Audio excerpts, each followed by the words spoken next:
Caliphate in India, ये एक बड़ा अच्छा आर्टिकल और व्यू पॉइंट छपा हुआ है एनडीटीवी में।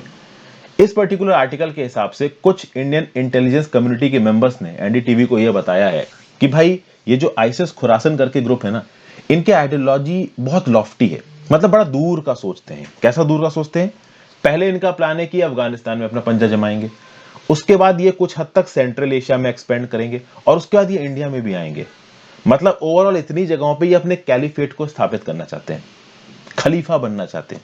जब ये आईसिस इराक और सीरिया में ऑपरेट कर रहा था तब भी खलीफा बनने की बात की गई थी और ओवरऑल उसके नाम पे ये लोग मार रहे थे सिविलियंस को, और कुछ ऐसा ही यहां पे अफगानिस्तान में भी शुरू हो गया।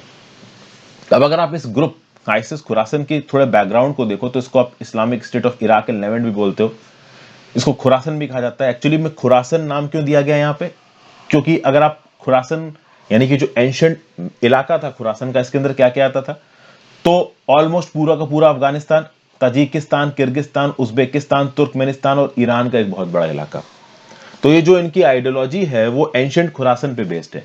तो एंशिएंट खुरासन में अफगानिस्तान के बड़े इलाके पे तो था ही ये खुरासन वाला हिस्सा, in fact Iran, Turkmenistan, Uzbekistan, Tajikistan और किर्गिस्तान तक भी फैला हुआ था। इसीलिए बोल रहे हैं कि अफगानिस्तान में कब्जा जमाने के बाद ये लोग सेंट्रल एशिया में एक्सपैंड करने की कोशिश करेंगे।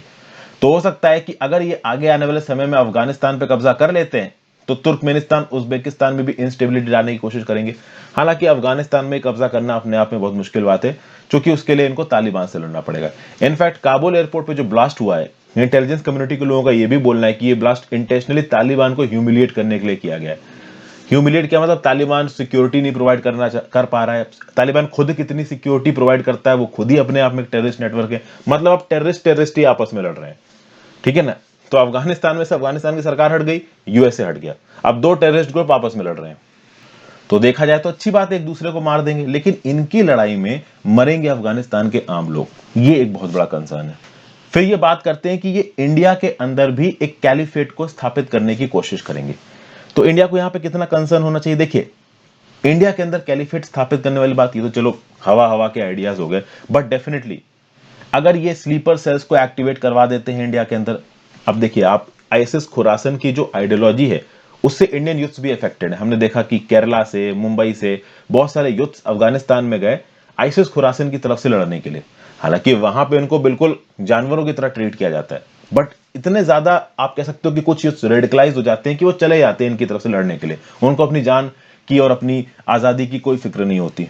तो ओवरऑल डेफिनेटली इस आईसिस खुरासन ग्रुप के पास इस बात का पोटेंशियल है कि इंडिया के अंदर टेररिस्ट अटैक शुरू करवा सकते हैं, and that is actually a concern for India. एक और बहुत बड़ा कंसर्न है, बहुत सारे पाकिस्तान बेस्ड टेररिस्ट ग्रुप्स धीरे धीरे करके रिलोकेट कर रहे हैं अफगानिस्तान के अंदर। आपको पता होना चाहिए कि पाकिस्तान के ऊपर एक बहुत लंबे समय से प्रेशर पड़ रहा है वेस्टर्न कंट्रीज का कि आपकी देश के अंदर ये जो टेरर ग्रुप्स हैं इनको खत्म करो। एफएटीएफ में ऑलमोस्ट ब्लैक लिस्टिंग की कगार पे खड़ा हुआ है पाकिस्तान। तो हो सकता है कि इंटरनली पाकिस्तान इन टेरर ग्रुप्स को कह रहा हो कि अपने बेसिस को अफगानिस्तान में सेटल करो।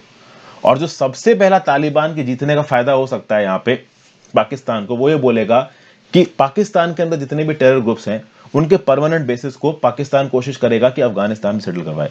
जैसे कि जैश ए मोहम्मद नाम का ये जो टेरर ग्रुप है जिसने जम्मू एंड कश्मीर में बहुत सारे एक्ट्स करवाए हैं, अटैक करवाए हैं, ये अफगानिस्तान की हेलमंड प्रोविंस में रिलोकेट हो रहा है। सिमिलरली लश्कर ए तैयबा ग्रुप जिसने 2008 के मुंबई अटैक्स करवाए थे, वो ईस्ट अफगानिस्तान की कुनार प्रोविंस में शिफ्ट हो रहा है। तो हो सकता है कि शिफ्टिंग के पीछे पाकिस्तान का हाथ रहा हो। तो इन टेरर ग्रुप्स को ऑफिशियली अपनी जमीन से हटा के पाकिस्तान पीछे से तो हथियारों को, पैसों को सपोर्ट देगा ही, और फिर इंटरनेशनल कम्युनिटी से जाके बोलेगा कि हमने सारे टेरर नेटवर्क्स डिसमेंटल कर दिए, हमारी जमीन पे कोई भी नहीं है। और बैक एंड से तालिबान के साथ बातचीत करके लश्कर ए तैयबा और जैश ए मोहम्मद को अफगानिस्तान में रीसेटल करवा देगा पाकिस्तान, और इंटरनेशनल कम्युनिटी से बोलेगा भाई देखो हमने सारे टेरर नेटवर्क हटा दिए, जबकि पीछे से तो सपोर्ट दे ही रहा है, सबको पता है। तो ये इंडिया के लिए एक बहुत बड़ा कंसर्न है। अफगानिस्तान के अंदर आइसिस खुरासन की बात कर लीजिए, जैश ए मोहम्मद की बात कर लीजिए, लश्कर ए तैयबा की बात कर लीजिए, ये तीनों ग्रुप्स कुछ हद तक एंटी इंडिया नजर आ रहे हैं। और अगर इनकी जुगलबंदी हो जाती है, आपस में एक दूसरे के साथ मिल जाते हैं, तो आगे आने वाले समय में इंडिया में कुछ टेररिस्ट अटैक्स ये प्लान कर सकते हैं। बैक एंड से इनको पाकिस्तान से सपोर्ट मिल जाएगा। हालांकि अगर मैं आइसिस खुरासन ग्रुप की आपको हिस्ट्री के बारे में बताऊं, वैसे इस आइसिस खुरासन को बहुत सारे नामों से जाना जाता है। इसको इस्लामिक स्टेट खुरासन या फिर आइसिस खुरासन, ठीक है, इसको डैश खुरासन भी बोला जाता है।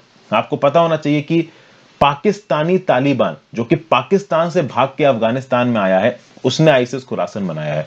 तो कुल मिला के देखा जाए तो आईसिस खुरासन की पाकिस्तान के साथ बनती नहीं है, बट किसी भी ग्रुप को अगर इंडिया के खिलाफ इस्तेमाल कर सके पाकिस्तान, तो वो उसे डेफिनेटली हाथ मिला लेगा। तो the biggest concern for India is कि लश्कर ए तैयबा, जैश ए मोहम्मद और आईसिस खुरासन जैसे ग्रुप मिलके कहीं इंडिया के अगेंस्ट ऑपरेट ना करने लगे। और अगर इस चीज को हमको प्रिवेंट करना है तो हमें डेफिनेटली अफगानिस्तान के अंदर किसी एक ऐसे प्लेयर से बात करनी पड़ेगी जो कि इन तीनों को रोक सके, कंट्रोल करके रख सके। अब पहले तो अफगानिस्तान की सरकार थी जिसके साथ इंडिया के अच्छे रिश्ते थे। अब अफगानिस्तान के अंदर अभी के लिए ऐसा कोई भी प्लेयर नहीं जिसके साथ इंडिया बात करके इन ग्रुप्स को कंट्रोल में रख सके। अगर कोई एक प्लेयर बचता है वो है तालिबान। अब तालिबान के यहाँ पे कितने बिनाइन इंटेंशन से वो खुद ही एक टेररिस्ट ग्रुप है, ये भी हम नहीं कह सकते। तो ये जो अफगानिस्तान की सरकार का डाउनफॉल हुआ है ना, इससे एक बात तो तय हो गई है कि अफगानिस्तान आने वाले बहुत लंबे समय के लिए इन टेरर ग्रुप्स के एक बेस की तरह काम करेगा, ये बात तय है। तालिबान किस हद तक इन टेरर ग्रुप्स को रोकेगा जब वो खुद एक टेरर ग्रुप कहलाता है, इस बात पे भी कोई क्लैरिटी नहीं है। और इस इनस्टेबिलिटी के जो इफेक्ट्स है ना, वो केवल इंडिया पे नहीं, सेंट्रल एशिया और वेस्टर्न कंट्रीज तक भी पहुंचेंगे। ये भी हो सकता है कि इराक और सीरिया में जैसे एक समय पे इस्लामिक स्टेट तरखाट मचा रहा था, कुछ इस प्रकार का तरखाट अफगानिस्तान से भी ओरिजिनेट होने लगे। हालांकि क्लैरिटी आगे आने वाले समय में पता चल पाएगा। आईसिस खुरासन की कितनी ओरिजिनल आईसिस के साथ बनती जो कि इराक सीरिया में था, इस बारे में भी अभी के लिए कोई क्लियर जानकारी नहीं है। तो एक छोटा सा व्यू पॉइंट था जो कि मैंने आपके साथ डिस्कस किया। आशा करता हूं आपको पसंद आया हो। अपने व्यू पॉइंट भी आप नीचे कमेंट बॉक्स में जरूर दीजिए। आपको क्या लगता है कि इस प्रकार के टेरर ग्रुप्स प्रोलिफरेशन किस हद तक पोटेंशियल रखते हैं, कितने एंटी इंडिया हो सकते हैं, आप नीचे कमेंट बॉक्स में बता सकते हैं। चाहे तो इंस्टाग्राम पे फॉलो कर सकते हैं, नीचे लिंक डिस्क्रिप्शन बॉक्स में दिया हुआ। वीडियो को ज्यादा से ज्यादा लोगों के साथ शेयर करें। और अब तक आपने चैनल को सब्सक्राइब नहीं किया तो बिना सब्सक्राइब किए मत जाइएगा। Have a great day friends, goodbye, take care.